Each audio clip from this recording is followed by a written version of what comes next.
Jesus called her Jezebel. And again, I don't think that was her name. I think that was an embodiment in one word that would give you a picture of who she really was.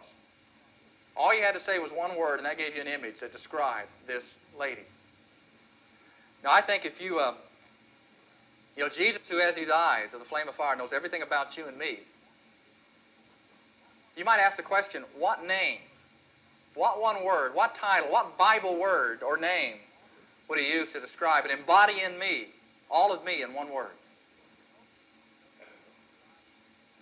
You'd hope he'd go to a list in the Bible and he'd maybe use the name Daniel. This was a faithful person. Or the name Joseph. This was a person whose life was pure. Or maybe he'd reach out and go to Solomon, a person with a lot of wisdom. Or David, a person who was brave. Or Job, a person who was tested and tried. See, that's just one list. There are other names in the Bible.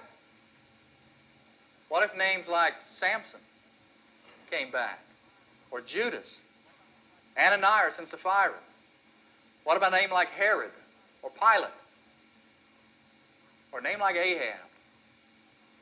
A person who invited the world into his very home. We are given a title by Jesus. That title is Christian. It means little Christ. And how are you living up to that name?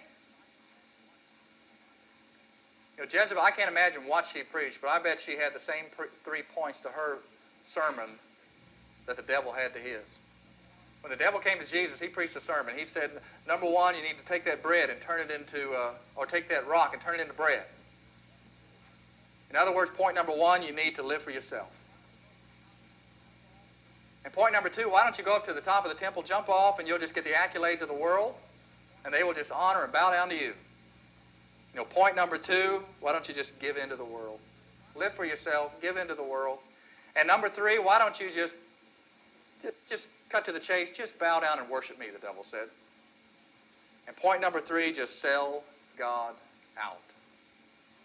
And I'm sure that's the exact same message that she would give. Live for yourself, give into the world, and sell out God. And she had her invitations. That invitation happens every day for you. We'll have an invitation in a moment. It's just one we'll have this week or two we'll have this week. But every day when you walk out into the world, you'll hear this sermon preached and you'll have the opportunity to respond to that invitation and decide whether you're going to do it this way. Because this way is more simple. The world won't give you any problems because it'll be just like you. And Jesus said, you got a lot of good things, but this will kill you. This is eternal here. You've got to deal with wrong thinking in your church and in your life.